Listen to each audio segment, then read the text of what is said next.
বছরে ৬ মাসই থই থই জলের গান। দেশের বৃহত্তম জলমহাল টাঙ্গুয়া সহ সুনামগঞ্জে হাওরই ৮২টি। এই হাওরগুলোয় বিলের সংখ্যা ৯৭৬টি। এতে প্রায় সারা বছরই পানি থাকে। পুকুরের সংখ্যা ১৭,০২৯টি। এ এক পানির রাজ্য, অপার এক মৎস্য ভাণ্ডার। সুনামগঞ্জে গত ৫ বছরে মাছের উৎপাদন বেড়েছে বলছে সরকারি হিসাব।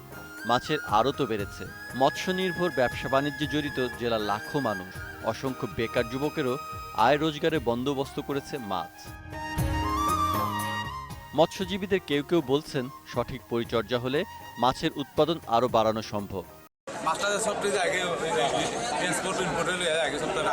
আমরা চৈত্র মাসে বন্ধ করতে আপনার এই রেলুগুলো লাইনটা সারি সাইরা পরে জ্যৈষ্ঠ মাসে বন্ধ করতে আমরা সারি আইনা বড় আইনা বড় করি। মৎস্য আইন কঠোরভাবে মানা হলে মাছের উৎপাদন নিঃসন্দেহে আরও বাড়ত, স্বীকার করলেন জেলা মৎস্য কর্মকর্তাও।